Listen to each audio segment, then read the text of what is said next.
우리 모든 성도님들 되시기를 소망합니다. 하나님 말씀 함께 나누겠습니다.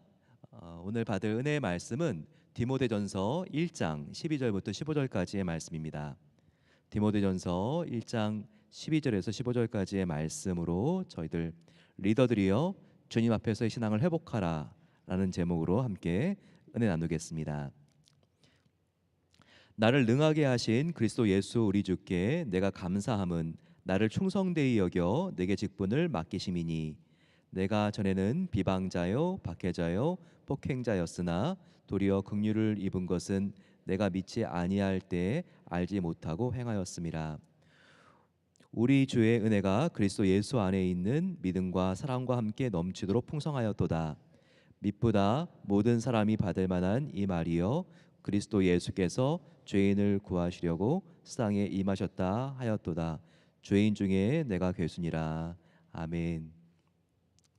말씀을 전해주실 박일규 목사님 소개드립니다. 저희 교회 이렇게 처음이 아니라 지난 수련회를 한번 인도해 주신 적이 있으시고 또 노회 때도 방문하시고 저희 교회 가장 신선한 체리와 사과를 가을마다 공급해 주시는 너무나 저희들 정말 사랑하는 목사님입니다. 목사님은 한국에서 장신대학원을 졸업하시고 그리고 목회를 하시다가 이제 이 미대륙으로 이주하셨습니다. 처음에는 캐나다의 밴쿠버에서 목회를 하셨고 그 이후에 워싱턴주 야키마에서 소망교회를 섬기고 계십니다. 저와 함께 저희 노회 2011년에 함께 목회를 시작해서 16년째 지금 소망교회를 섬기고 계시고 정말 섬기시는 기간 동안 얼마나 이 교회를 건강하게 성장시키셨는지 모릅니다. 또 저희 노회 노회장으로서 또 가장 모범적인 선교적인 교회를 이렇게 섬기고 계시는데요. 모든 면에 참 너무나 은혜가 되시는 분입니다.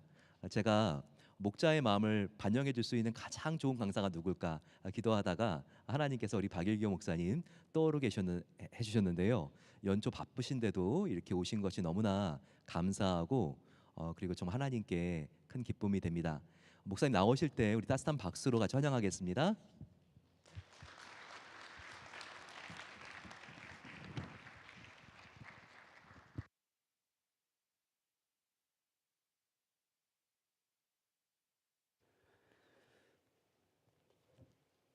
제 안에 계신 성령님께서 여러분에게 문안드립니다. 이런 인사는 처음인가 봐요. 우리 제가 존경하는 우리 이도나 목사님보다는 조금 세상에 먼저 태어났는데 정말 형님 같은 그런 목사님이세요. 그래서 뭘 좀 이번에는 여기 가서 배워갈까 이런 생각을 하고 왔지. 야키마에서 뭔 선한 것이 나오겠습니까? 야키마에는 사과가 많이 나옵니다. 그래서 여러분 정말 이렇게 사랑방 목회자님들께서 많이 계시니까 부러우면 지는 거라 그랬는데 나는 너무너무 부러워요.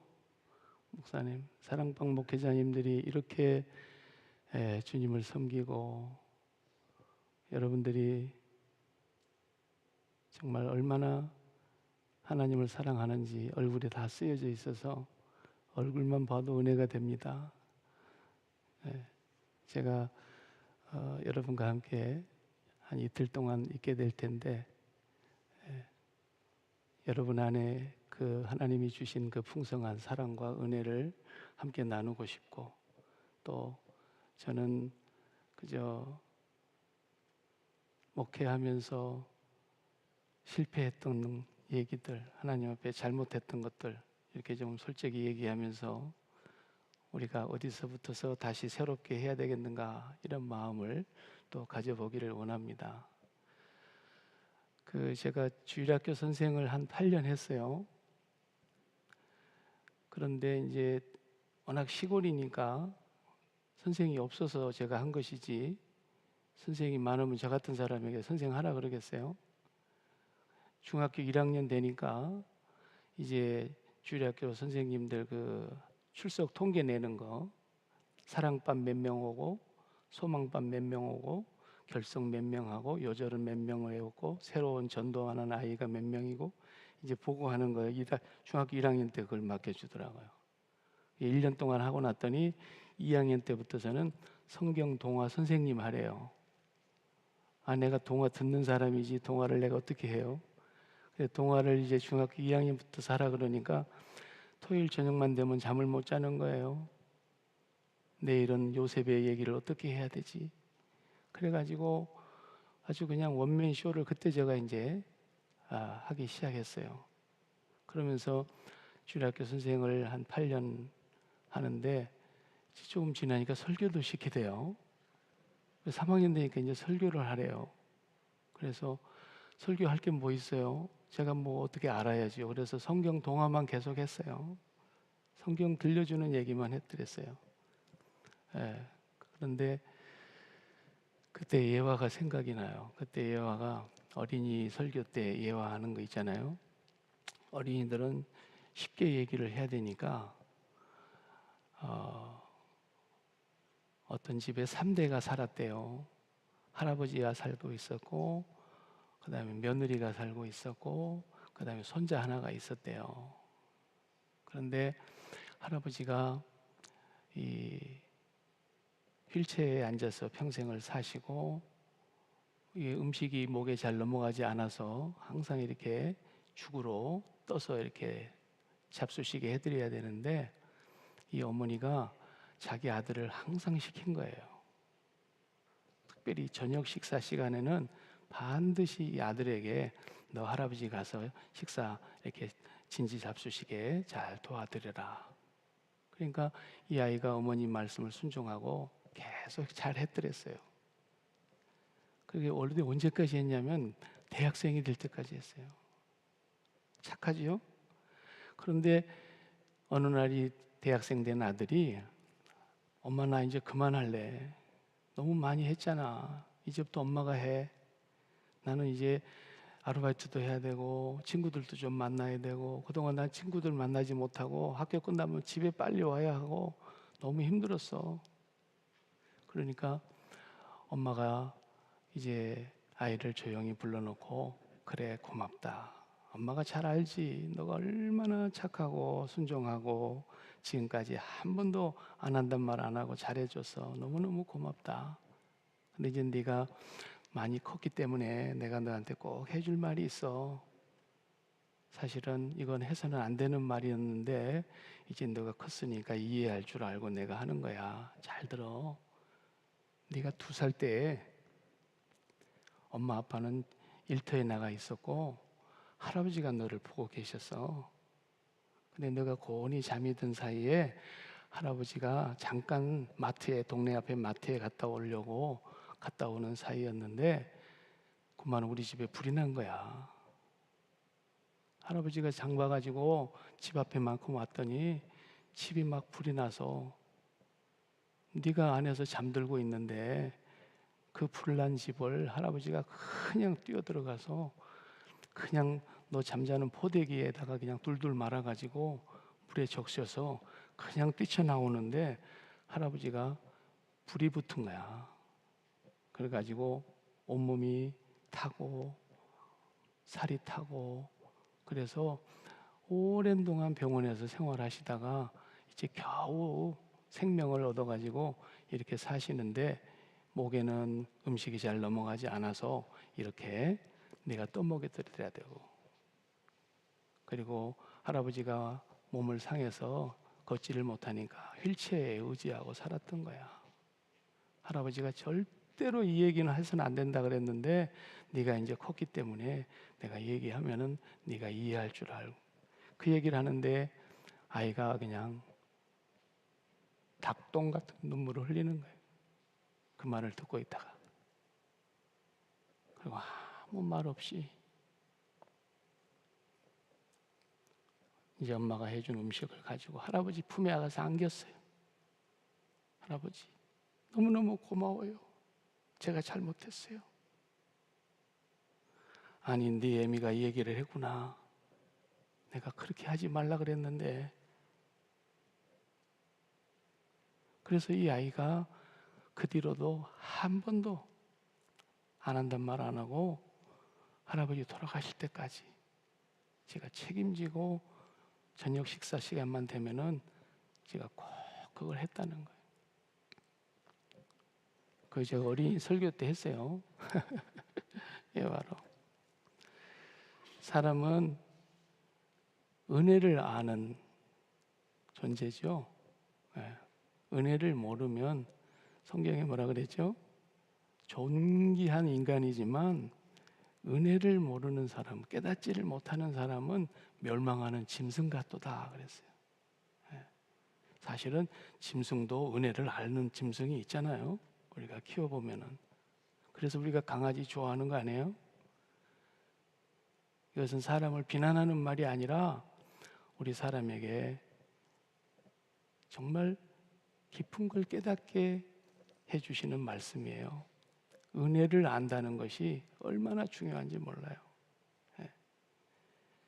그 은혜를 아는 그것이 제가 신앙생활 하면서 지금까지 보니까 그 은혜를 아는 삶을 어떻게 관리하느냐가 제일 중요하더라고요. 그 은혜가 사라지고 그 은혜의 감격이 없어지면 오늘 우리 기도하신 분이 지금 제 세미나 할 거 다 해주셨어요. 그렇죠? 네. 은혜의 삶을 망각하고 잊어버리게 될 때, 은혜를 깨닫는 마음이 고장날 때 거기서부터 모든 문제가 생기더라고요. 저도 올해로 이제 46년째 하나님이 저를 살려두셨는데 46년 동안 사역을 하면서 초지일관 일편단심 주님을 사랑하고 살아왔으면 얼마나 좋겠어요. 그게 안 되더라고요.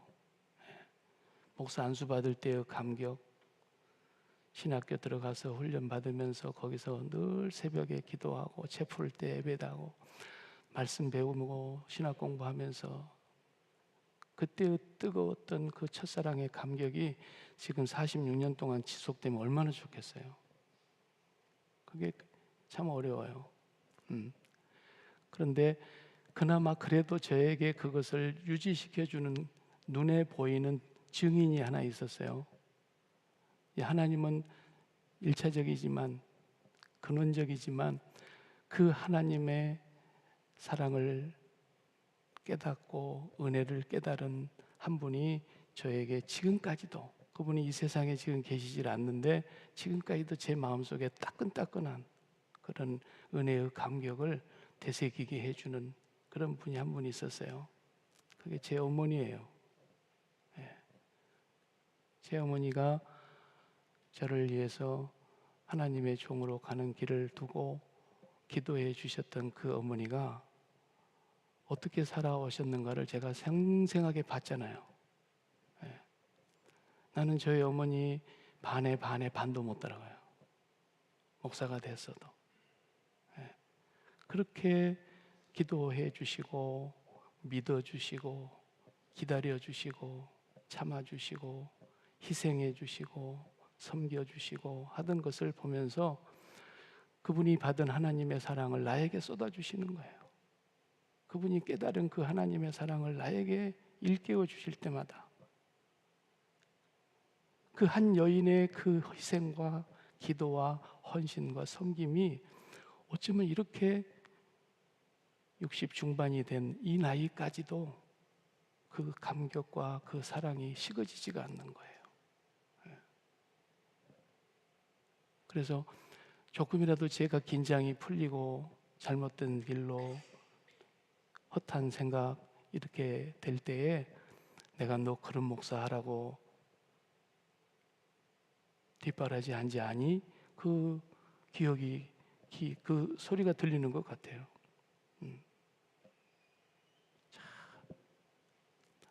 살아계실 때 제가 고국에 갔을 때 어머니가 이제 90이 다 되니까 기억력이 다 이제 없어지면서 뭐 형님, 형수님 다 밖에서 나가서 사시고 그러다 보니까 집에 혼자 계실 때는 이제 대화할 상대가 점점 없어지면서 이게 기억이 점점 상쇄되는 거예요. 보니까 그렇게 잘하시던 찬송을 다 잊어먹었더라고요. 그래서 이제 어머니 곁에 앉아서 어머니가 불렀던 좋아했던 찬송들을 다 다시 부르기 시작했어요. 나 같은 죄인 살리시. 근데 이게 곡을 다 잊어버렸어요. 오르고 내려가는 곡을 다 잊어버렸어요. 그래서 1시간 동안 계속 불렀어요. 불렀더니 다시 다 살아나는 거 있죠. 다시 정확하게 곡조가 따라오는 거예요. 찬송 부르고 주를 전하며 남은 세월 지인 다 따라오시더라고요. 그래서 이제 됐다 그래가지고 녹음기를 옆에다 틀어놓고 녹음을 했어요. 그리고 이제 산발이 이렇게 세워놓고 삼각대에서 이 무비 카메라를 설치해놓고 어머니를 영상을 계속 찍었어요. 돌아가시고 난 뒤에도 그 목소리 듣고 싶으면 한번 들어보고 싶어서. 그래가지고 저희 7남매 형제들에게 다 나눠줬어요. 어머니 기억날 때, 보고 싶을 때 이거 보라고. 이 찬송 들어보라고. 저도 이게 컴퓨터가 새로 바뀌고 뭐 이렇게 하면은 그것부터 빨리 카피해놔요. 다시 옮겨와야 돼. 그리고 또 들어봐야 되니까. 어머니가 받은 하나님의 사랑, 그 사랑의 그 은혜, 그 감격을 저에게 섬김과 헌신으로 주신 거예요. 이 세상에 계시질 않아도 그 감격이 지금도 제 마음을 뜨겁게 하고 제가 잘못되려고 할 때 바로 잡아주는 그런 역할을 하더라고요. 저희 어머니는 초등학교를 나오지 못했어요. 한글을 말은 잘해도 한글을 쓰지를 못하고 읽지를 못하셨어요. 그런데 서양 선교사님들이 야학을 해가지고 이렇게 한글 가르쳐 주는 데 가가지고 한글을 배우신 거예요. 연세대학교의 그 국제부를 다루는 그 병원에 연세대학 병원에 세브란스 거기 그 인유한 씨 있잖아요. 예. 우리가 그분이 우리 형님뻘 되는데 그 아버지에게 어머니가 세례를 받았어요. 예. 그래서 한글을 한국 사람한테 배운 게 아니라 미국 사람한테 배워가지고 한글을 읽게 되는 날부터서 눈에서 성경을 떼지를 않으시더라고요. 그렇게 열심히 읽고 너무 좋아하셨어요. 새벽 기도 때는 이렇게 따라가서 보면은 쭉 돌아가면서 한 절씩 읽는 거예요. 목사님이 한 절 읽으면 그 다음에 이제 나온 사람들이 순서대로 읽는데 저희 어머니가 이제 성경을 읽게 되니까 얼마나 좋아요. 그렇게 한 어머니의 하나님의 사랑을 깨닫고 그 은혜를 깨닫고 그것을 우리에게 쏟아부어 주셨던 것이 1차적으로 저에게는 너무너무 감사해요. 은혜를 소멸하고 나면 아무것도 남는 게 없더라고요. 무엇보다도 이번에 우리가 오늘 아침 제목을 코람데오, 여기서 신앙을 회복해야 된다 그랬죠? 코람데오, before God, 하나님 앞에서 하나님 앞에 서서 하나님 앞에 들어가려면 하나님의 목전에, 하나님의 면전에 하나님이 딱 바라보고 계시는 그 자리에 서려면 가장 필요한 것이 뭐냐면 죄인 의식이에요. 내가 죄인입니다. 그걸 깨닫게 될 때에 하나님의 목전에 들어가게 되는 겁니다. 그것을 깨닫지 못하면 우리가 하나님 앞에 나아갈 수도 없고 나아가도 아무 은혜를 못 깨닫잖아요. 우리 같이 이제 신앙생활 오래 해오시면서 이제 사랑방 목회자가 되신 여러분들은 누구보다도 하나님 앞에 서는 것이 일상이 돼야 되는 거죠. 항상 하나님 앞에 서는 거잖아요. 우리가 지금도 우리 하나님 앞에 서 있죠. 집에 혼자 있을 때도 하나님 앞에 서 있죠. 외로움이라는 것은 죄악이에요. 성경에서 보면은 난 너무 외롭다. 죄악이에요. 죄악. 하나님 앞에 있는데 어떻게 외로울 수가 있어요? 고독할 수는 있는 거예요. 고독할 수는. 왜? 내가 세상을 십자가에 못 박아버렸기 때문에. 그러나 절대로 우리는 외로운 자가 아니라고요. 혼자 살아도. 언제나 하나님 앞에 있는 거잖아요. 하나님 앞에 제가 유치원 애들에게 물어봤어요. 하나님 계신 곳 어디지? 그러면은요, 유치원 애들이 나보다 더 똑똑해요. 목사님, 하나님 안 계신 곳 어디예요? 그래요. 오 마이 갓. 신학을 공부한 애들보다 나아요. 하나님이 안 계신 곳이 어디 있어요? 거기서 우리가 잘해야 돼요. 성경은 예배당 안에서 어떻게 신앙생활을 해야 하는 것을 가르쳐 준 적이 없어요. 예배 드릴 때 어떻게 해야 되는가를 영성이라고 말하질 않아요. 정말로 하나님이 계신 모든 곳에서 하나님 목전에서 내가 너 지금 이렇게 보고 있어 라는 거지. 바울이 항상 그 의식을 갖고 산 사람이에요. 오늘 우리 잘 아는 본문에 바울이 디모데에게 편지하면서 이 목회서신에다가 자기 소개를 하면서 내가 비방자였고 박해자였고 폭행자였다. 사실이잖아요. 예수 믿는 사람들 전부 잡아다가 감옥에 넣고 때리고 죽여야 될 때 이렇게 투표를 했거든요. 사도행전에 보면 투표할 때 사형에 해당된다고 사형에 투표를 한 사람이에요, 바울이. 아시는 대로 스데반 집사는 내가 책임질 테니까 나한테 옷 벗어서 내한테 맡겨놓고 때려 죽여. 스데반 집사님 피 흘리면서 죽는 걸 목도한 사람이고 책임자였어요. 사실로. 근데 그것 때문에 자기가 죄인이라고 말한 건 아니에요. 그것도 포함하지만 그런 일을 하지 않았다고 해서 죄인이 아니라는 것도 아니고, 또 바울은 알지 못하고 그런 일을 했을 때도 물론 하나님 앞에서 엄청난 죄를 범했지만 우리는 본래 죄인이잖아요. 다 아시 집안에서 태어나가지고 우리가 예시 집안으로 지금 다 넘어왔기 때문에 다행이지, 우리가 본래 죄인 아닙니까? 그 죄인 의식을 갖는다는 것은 뭐 자기를 학대하고 자기를 막 열등감에 빠져가지고 비관하고 그러라는 얘기가 아니잖아요. 성도에게 있어서 죄인의 의식보다도 더 건강한 신앙의 출발점은 없는 것 같아요. 하나님 앞에 설 때마다. 저는 하나님 앞에서 저는 5시 55분에 온 사람입니다. 늘 그런 마음으로 고백해요. 아침 6시부터 온 사람들, 와, 얼마나 부지런하게 일했어요. 12시간 일했어요.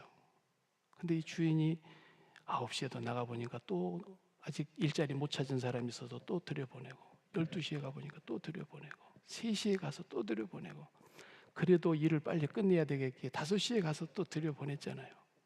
아유, 너희들 왜 놀고 있어? 우리는 써주는 사람이 없네요. 들어가, 일해. 1시간밖에 안 남았는데요. 일해.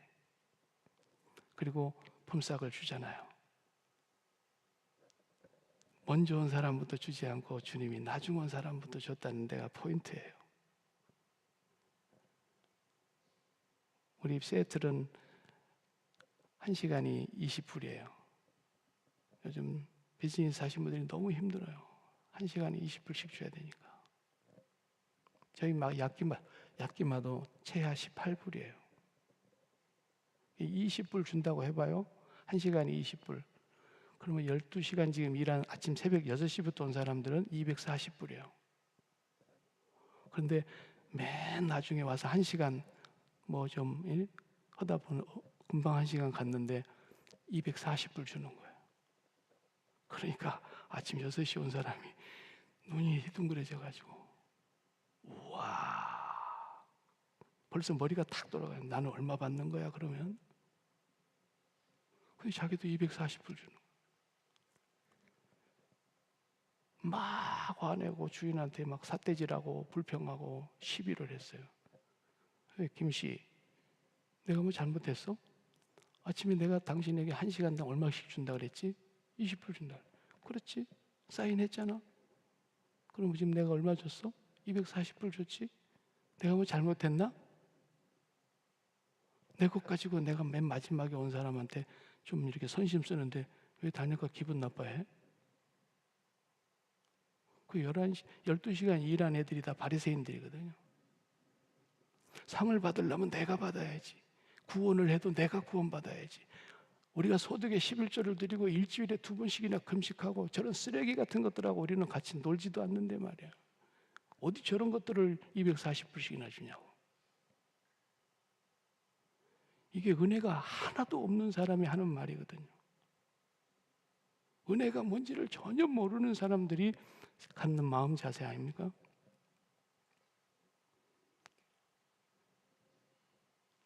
건강한 사람에게 의원이 필요 없고 병든 자에게 의사가 필요한 것처럼 나는 의인을 부르러 온 것이 아니라 죄인을 구원하러 왔다 하신 말씀대로 이 죄인의 의식을 갖는다고 하는 것, 이거보다도 우리에게 하나님 앞에 귀한 자세가 없어요. 우리 사랑방 목회자들은 일평생 그 의식이 항상 살아있어야 돼요.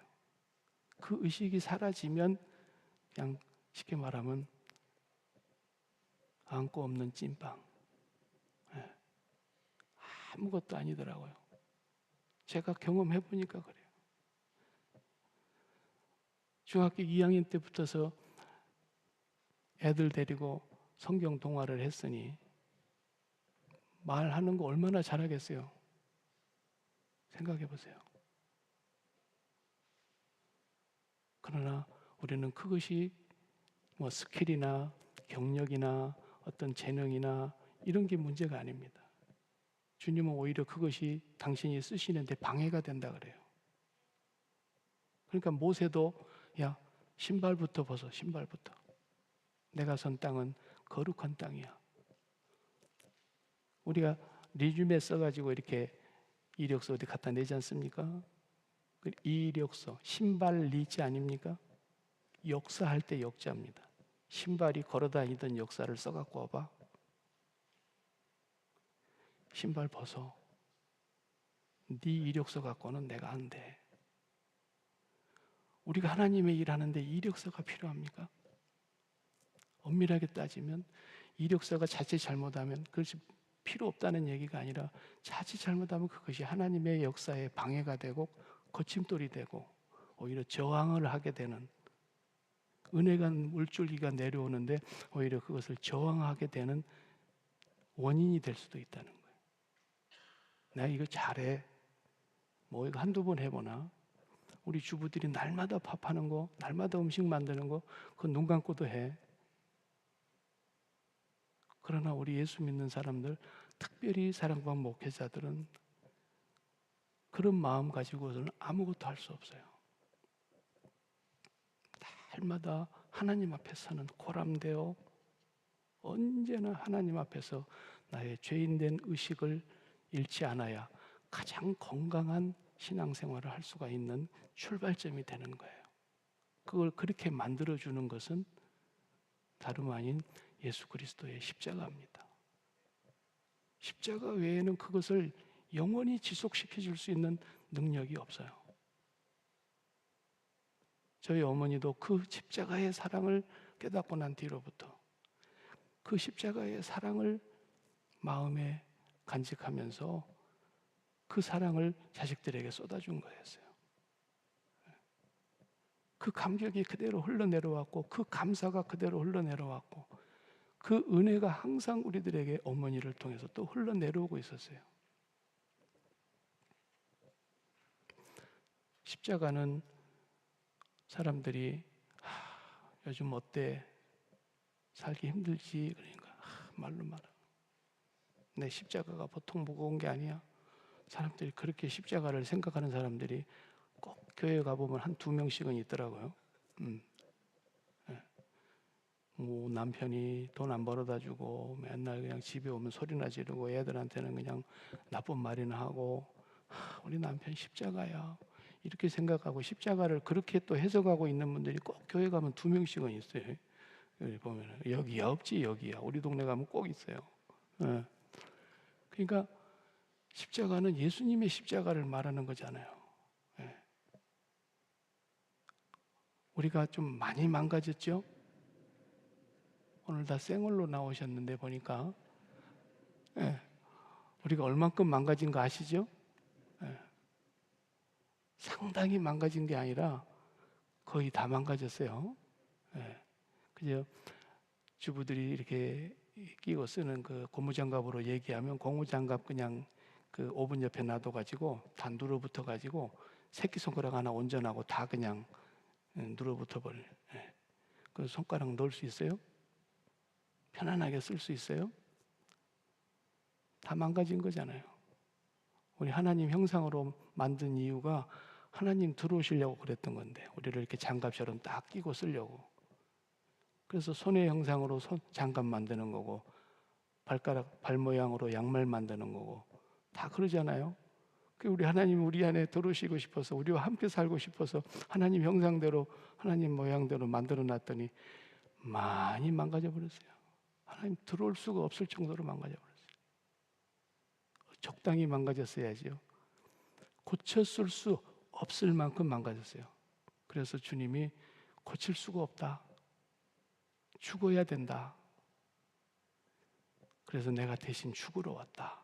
그러셨잖아요. 네 대신 내가 죽으러 왔다. 그리고 내가 너를 새로운 사람으로 다시 태어나게 하고 다시 만들려고 왔다. 재창조가 이루어진 사람들이 저와 여러분 아닙니까?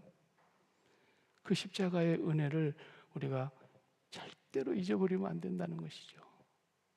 그래서 저는 이제 그걸 안 잊어버리기 위해서 기도를 만들었어요. 기도. 5초 기도. 그 다음에 15초 기도. 그 다음에 1분 기도. 그리고 주기도. 그리고 어느 날로부터서는 제가 주기도문 외에는 기도를 안 해요. 네. 저희 성도님들하고도 이제 그걸 지금 나누고 있는데 주님은 이렇게 기도하라 그랬는데 왜 우리가 저렇게 기도해야 됩니까? 그래서 이제 5초 기도는 주님, 제가 그리스도와 함께 십자가에서 죽었습니다. 딱 5초예요. 하루에 100번도 하고 50번도 하고 10번도 하고 200번도 하고 주님, 저는 그리스도와 함께 십자가에서 죽은 자입니다. 제가 22살 때부터서 담임 전도사를 했어요.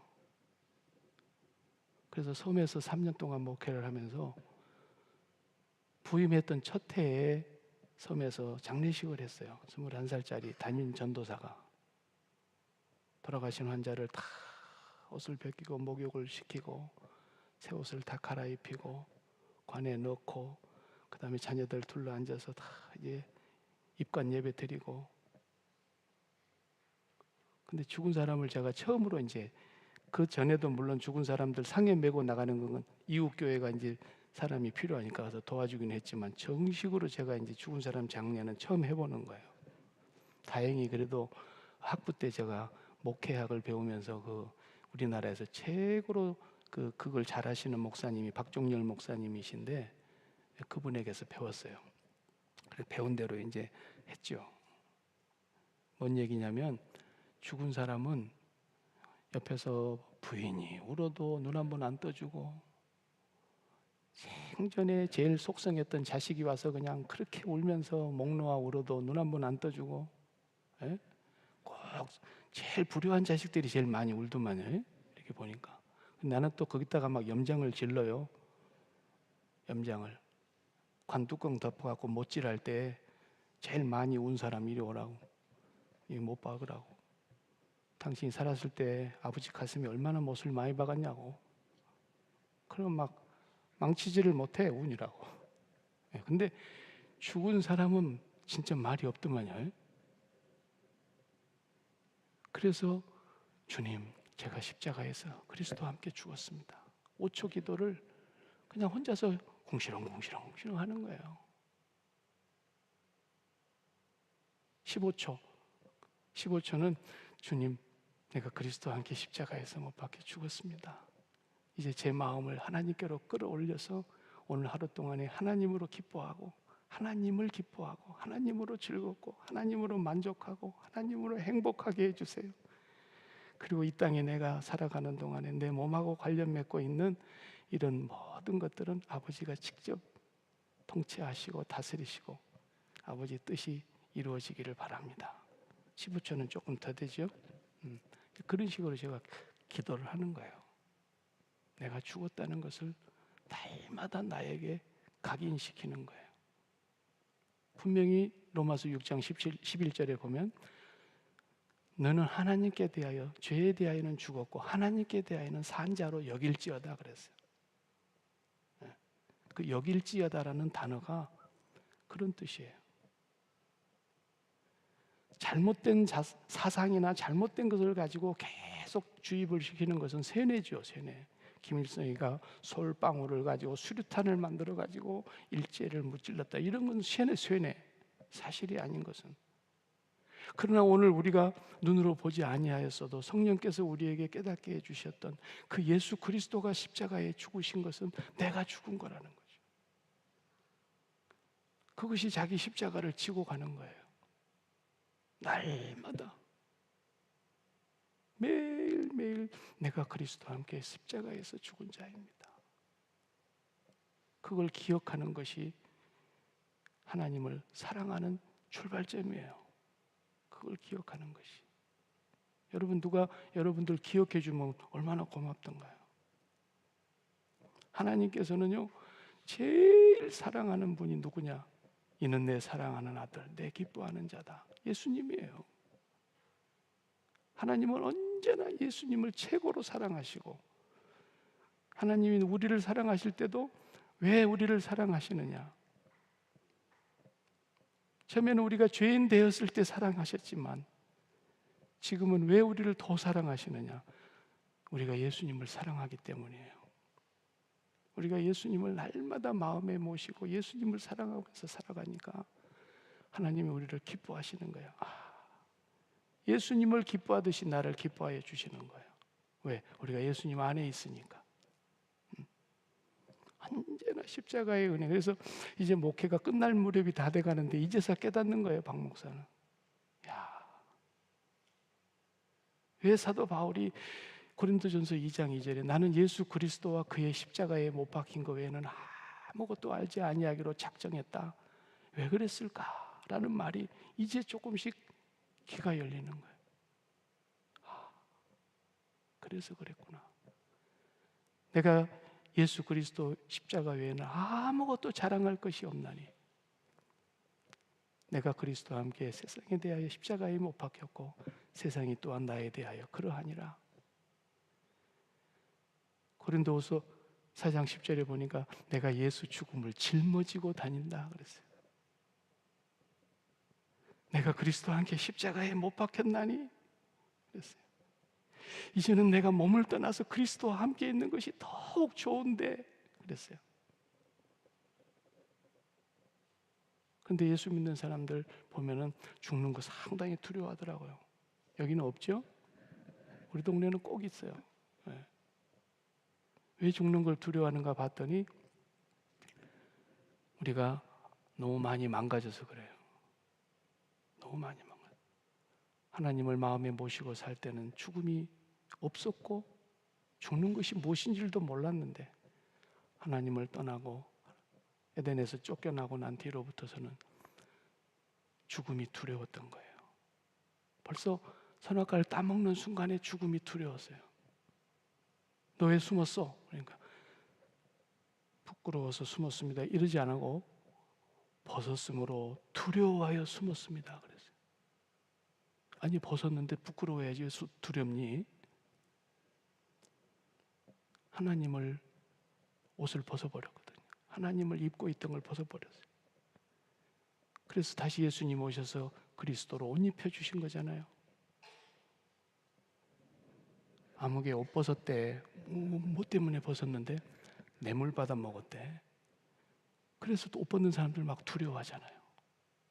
왜? 자기가 지금까지 갖고 있었던 그 위치, 거기서부터 나오는 어떤 돈과 명예와 인기와 권세와 이런 것들이 자기의 삶의 근거였는데 그걸 자기가 딱 옷 입고 있었는데 그거 벗김을 당하는 게 얼마나 두렵습니까? 하나님이 없으니까 맨날 세상에 있는 걸로 더 껴입고 더 껴입고 더 많이 껴입어서 그게 난 줄 알고 그러다가 어느 날 하나님이 옷을 벗기면 전부 허망해가지고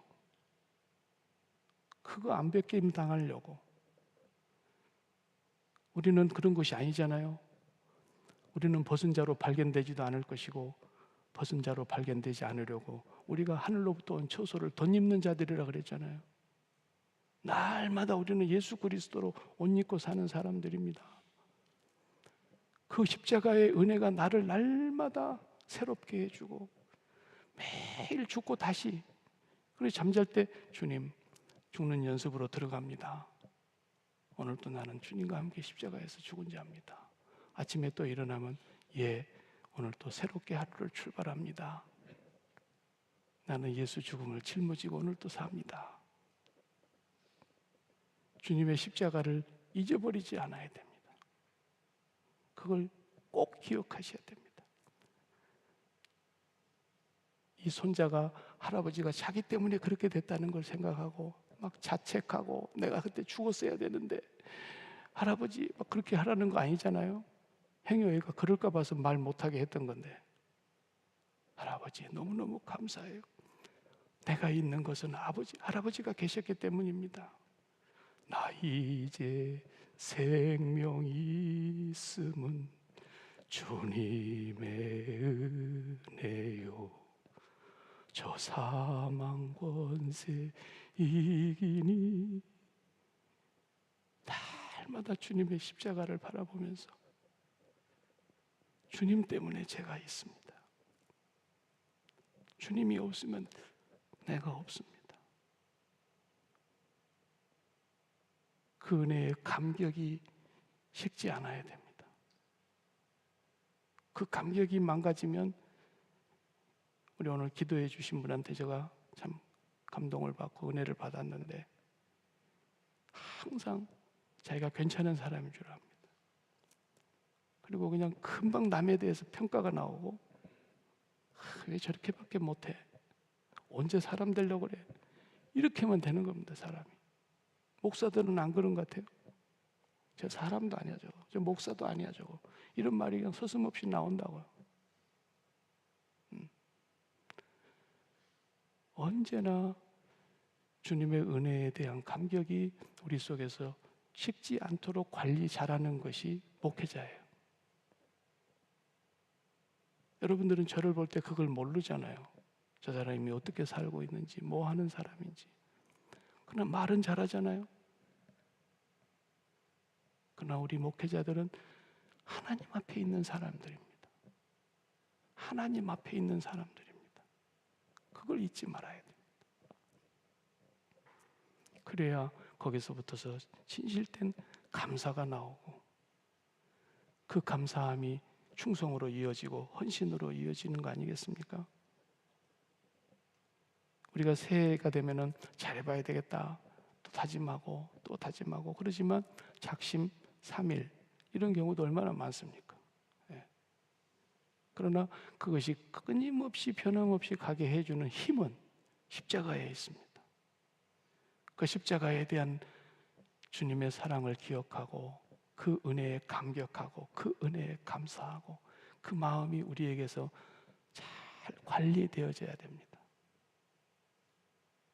그것이 없으면 네 참 열심히 하더구나, 잘못된 사람들에 대해서 진리가 아닌 비진리에 대해서는 철저하게 무 자르듯이 탁 골라내고 참고 정말 잘하는 걸 내가 다 안다. 그러나 내가 너를 한 가지 책망할 것이 있는데 네 첫사랑을 잃어버렸다 그러셨잖아요. 그 감격과 그 은혜와 그 사랑이 없이도요 정말 잘할 수 있는 게 사람이에요. 바리새인들 보세요. 얼마나 잘합니까? 우리 중에 바리새인들보다 신앙생활을 행위로 잘할 수 있는 사람은 없어요. 그 사람들 우리 흉내도 못 내요. 그렇게 잘하는데 주님은 그걸 보고 이야, 독사의 자식들이다, 해칠한 무덤과 같은 자들이다 그러셨어요. 왜? 그들은 하나님 앞에 있지 않았어요. 하나님 앞에 있는 척 했던 거죠. 오늘 첫 시간에 제가 여러분에게 또 저를 향해서 하나님께서 주시는 말씀은, 네가 언제 어디서나 내 앞에 있니? 라는 거예요. 나는 너를 한 번도 떠난 적이 없는데, 내가 너를 사랑하는 그 사랑이 한 번도 멈춘 적이 없는데, 내가 너와 함께 있었던 것이 한 번도 너를 떠난 적이 없는데, 너는 나와 함께 있니? 너는 항상 내 앞에 있니? 라는 겁니다. 이 신앙을 올 한 해 동안에서 우리가 매일매일 잘 간직하기 위해서 주님의 십자가를 붙잡고 기도하는 겁니다. 그래도 돌아서면 눈에 보이는 것이 먼저 나에게 현실이 되고, 귀에 들리는 것이 나에게 먼저 현실이 되고, 그렇잖아요. 트럼프가 그린란드를 가져온다. 트럼프가 베네수엘라를 지금 어떻게 하려는지, 또 이란을 어떻게 하려는지 이렇게 하는데, 정치하는 사람들은 관심사예요, 그게. 그러나 오늘 또 열심히 현장에서 일하는 사람들은 그러든지 말든지 사실이지만 전쟁이 일어나고 있고, 한쪽에서는 사람들이 죽어나가고 있고 난리를 쳐도 사실이지만 나에게는 현실은 아니에요. 나에게 현실은 지금 당장 내 몸에 있는 병이 이게 이래 돼가다가 죽을 거냐 살 거냐가 현실이고, 우리 자식 문제가 현실이고, 나의 비즈니스가 현실이고, 재정 문제가 현실이지, 지구 절반이 어떻게 된다 하더라도 그것이 나에게 직접적인 현실은 아니잖아요. 왜 그래요? 현실은 내가 사랑하는 것만 나의 현실이에요. 내가 사랑하는 것만.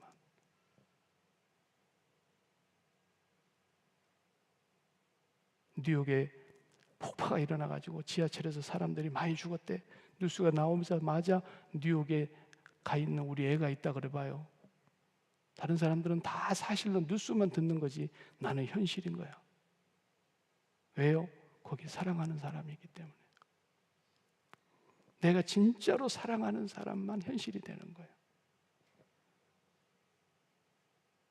정말 내가 하나님 앞에 있다면 하나님이 나의 현실인 거고, 하나님 사랑한다는 증거고, 내가 오늘 또 지금 내 마음에 가장 가까운 현실이 뭐냐? 나는 지금 그걸 사랑하고 있는 거예요. 그걸 주님보다도 더 사랑하고 있는 거고, 하나님 앞에 있다는 걸 까마득하게 잊어버리는 거예요. 그래서 바울은 단 한순간도 십자가를 잊을 수가 없었던 거예요. 나는 그거 외에는 아무것도 알고 싶지 않아. 사람들은 표적을 구하고 헬라인은 지혜를 구하지만 나는 십자가에 못 박힌 그리스도를 전한다. 십자가는 하나님의 능력이다.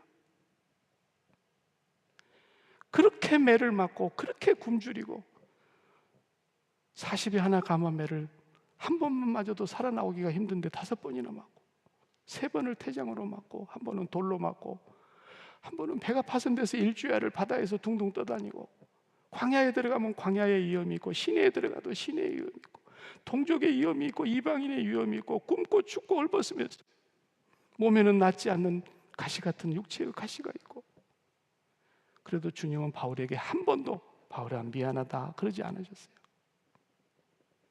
그렇게까지 부려먹었으면 마지막에 좀 편안하게 죽으면 어디 덧납니까? 왜 목이 댕강 잘려서 죽습니까? 그래도 하나님이 바울 보고 미안하다 그래요? 오히려 바울이 나는 5시 59분에 온 사람인데 나를 걷어주셔서 감사합니다. 아침 일찍이 나가서 온 밭에 들에 다니면서 일 다 하고 저녁 늦게 들어왔는데 주인이 밥상 사려와 밥상. 주인은 손 하나 까딱 안 하고 있으면서 그래서 밥 차려서 드렸어요. 따뜻하게. 국 다시 데펴가지고 와. 나물 더 가지고 와. 다 먹고 나서 먹으란 말도 않고 치워. 그랬는데 그 종이 뭐라고 고백했다 그랬어요? 누가복음 17장에 보면 나는 주님의 종이오니 마땅히 할 일을 한 것뿐이옵니다 그랬어요. 마땅히 할 일을 한 것뿐이옵니다. 그 십자가를 생각하면 오늘 우리를 불러주신 것이 너무 감사한 거예요.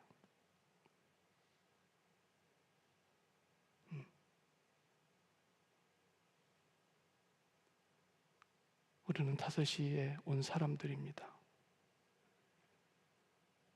하나님 우리를 거둬주셨습니다. 지금도 죄 용서 받았다 그러고 우리가 하나님의 자녀라 그러고 우리가 새 사람 되었다 그러고 하지만은 눈만 뜨면 이 마음이 육체에 붙어서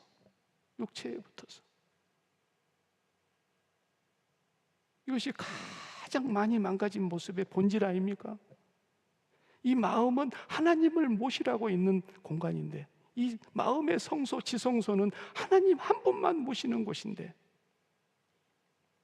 그 마음에다가 세상을 모시니까 육체의 앞잡이가 돼 있는 거예요. 우리 마음이 육체의 앞잡이 아시죠? 옛날 일본 시대에 일제 앞잡이 노릇한 사람들, 일제 앞잡이 노릇한 사람들은 뭐가 제일 무서운 줄 알아요? 일본이 망하는 거. 일본 망하면 우리는 죽었다 이제. 육체의 앞잡이 노릇하는 것이 마음이라니까요. 그러니까 이 마음은 육체가 어떻게 되는 게 제일 두려운 거야. 이 육체가 죽으면 나는 큰일이다, 큰일. 육체와 마음이 하나가 되었어. 너희들 눈에 보기 좋은 대로 쫓아갔고 너희들 마음대로 했잖아. 육체와 마음이 하나가 되었어. 그래서 너무너무 내가 이 육체와 관계를 맺고 있는 가족, 육체와 관계 맺고 있는 비즈니스, 육체와 관계를 맺고 있는 건강, 육체와 관계를 맺고 있는 모든 자녀들, 가정 문제 전부가 다 너무너무 오랫동안 육체하고 묶여 있다 보니까 이게 살이 됐어, 살이 됐다고. 조금만 떨어져 나가면 살을 애는 아픔이 온다나 어쩐다나 막 이러잖아요. 주님이 그 살을 다 찢어내시려고 당신이 십자가에서 죽으셨는데 눈만 뜨면 우리 머릿속에서 이 세상이 뱅뱅뱅뱅뱅뱅 돌아가는 이것을 주님이 다 끄집어내시려고 머리에는 과시관을 쓰셨는데 눈만 뜨면 사지를 움직여서 뭔가를 해야 되기 때문에 몸부림치면서 살아가는 이것을 위해서 주님은 십자가에 내 두 팔과 두 발이 못이 박혔는데 눈만 뜨면 우리 마음속에 붙어있는 것들이 내 마음의 심장을 두근거리게 하고 살아도 사는 것 같지 않게 하고 그래서 주님 허리에 창을 맞으셨는데 우리가 마음과 육체가 이렇게 붙어있는 걸 찢어내기 위해서 주님이 대신 상하고 찢기고 매맞고 그래서 우리가 마음이 육체와 떨어져야 되는데 이게 안 떨어지는 거예요. 왜 안 떨어져요? 주님의 십자가를 그냥 교리로만 알고 다니기 때문에 그러는 거예요.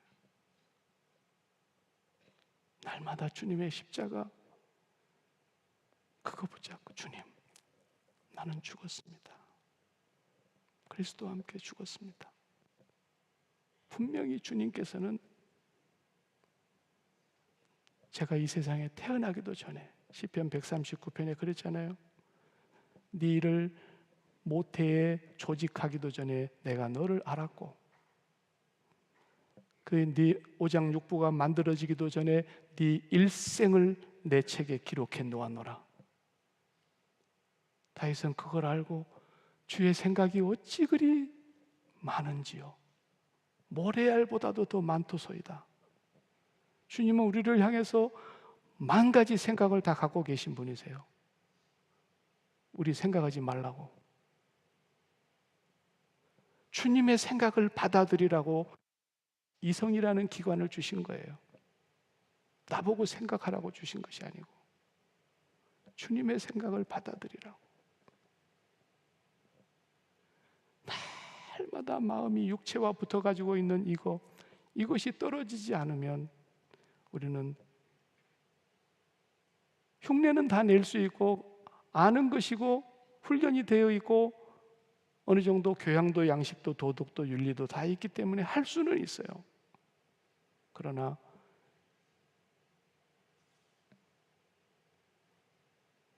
정말 주님이 내 안에서 사시는 삶은 이루어낼 수가 없어요. 주님이 살아내시는 삶을 살도록 해야 되는데 내가 육체와 마음이 떨어지지 않고는 안 돼요. 오늘 이 아침에 말씀을 마치면서 내가 진짜 무엇을 사랑하고 있는가를 깊이 들여다보실 수 있는 눈을 주시기를 원합니다. 여러분의 마음속에 제1번의 현실이 여러분이 제일 사랑하고 있다는 증거입니다. 다른 사람은 그냥 뉴스로만 듣는데 한 사람은 가슴이 벌렁거려. 왜? 우리 애가 지금 그 전쟁터에 지금 나가 있거든. 거기에 사랑하는 사람이 있기 때문에 내게 현실이 되는 것처럼 저 위에 내가 사랑하시는 분이 계신다면 우리의 현실은 저기가 돼야 되는데 왜 내 현실이 항상 땅에 있을까? 주님을 향한 사랑이 식었기 때문이죠. 우리 사랑방 목회자님들, 여러분들이 주님을 사랑하는 그 사랑이 날마다 식지 않고 회복되기를, 하나님 우리에게 독생자를 선물로 주셔서 나를 사랑하신다고 하나님께서 그 큰 선물을 주셨는데 우리도 이제 그분에게 선물을 드려야 됩니다. 우리가 마냥 받기만 하면 안 되죠. 우리는 선물을 잊지 말라고 제가 이렇게 요약을 하고 싶습니다. My gift to follow. M, G, T, F. My gift to follow. My M, memory. 기억해야 됩니다. 나는 죄인입니다. 용서받은 죄인입니다. G, 하나님으로부터 용서받은 죄인임을 기억하고 gratitude, 감격해야 됩니다. 5시 온 사람을 이렇게 대접을 해주시니 너무너무 감사합니다. 주님, 머리 둘 것도 없는데 나는 좋은 집에 살고 있습니다. 주님은 두벌옷을 갖지 아니하셨는데 나는 옷장에 철철이 옷이 있습니다. 주님은 굶다시피 하면서 길 가다가 그냥 밀밭 있으면 비벼서 먹고 그러셨는데 우리는 맛집 찾아다니면서 먹습니다. 5시에 온 사람에게 주님은 너무너무 큰 은혜를 주신 겁니다. 그 감격이 식어져 버리면 아무것도 아닙니다. T, thanks, thanks please, 감사합니다. 마지막 F, pace please, 신실하게 충성하는 겁니다. My gift to follow. 나도 주님을 따르기 위해서 선물을 드리겠습니다. 그래서 잊지 않겠고 감격하며 감사하며 forever 충성하겠습니다. 이 아침에 하나님 앞에 우리가 기도하면서 그걸 회복하는 아침이 되었으면 좋겠습니다. 다 같이 기도하십시다. 하나님 아버지, 여기 사랑하는 아버지의 자녀들이 있습니다. 그토록이나 하나님이 소중히 여기고 그토록이나 하나님이 사랑하시고 기뻐하시는 이 자녀들, 이 아침에 새벽을 깨우기 위해서 모였습니다. 하나님의 집에서 일하는 사랑방 목회자들을 세워주신 것을 감사합니다. 여기 모인 우리 모두가 하나님 앞에 있습니다. 우리가 할 수 있는 것이 아무것도 없음을 주님이 더 잘 아십니다. 우리가 아무리 결단하고 또 결단하고 또 각오해도 우리의 각오는 믿을 수 없는 각오인 것을 주님이 더 잘 아십니다. 주님, 다시 한번 우리의 심령 속에 성령으로 말미암아 하나님의 사랑을 물붓듯이 부어 주시옵소서. 그래서 우리가 주님을 섬긴다고 하는 것이 얼마나 영광스러운 일이며 얼마나 은혜로운 일이며 얼마나 하나님 앞에 감격스러운 일인가를 날마다 깨닫고 이 말에 선 9시, 5시에 온 이 부족한 자들을 통해서 오늘 또 하나님의 거룩한 역사를 이루어 가시는 그 대열에 저희들이 동참할 수 있게 해주신 것을 감사합니다. 올 한 해 동안 아버지 집에서 섬길 때에 하나님, 저희들이 할 수 있는 건 아무것도 없는 것을 너무 잘 아시오니 진정으로 주님의 그 은혜의 감격 속에서 이 한 해를 주님의 인도하심을 따라서 나아갈 수 있게 해 주시옵소서. 예수님의 이름으로 기도합니다. 아멘.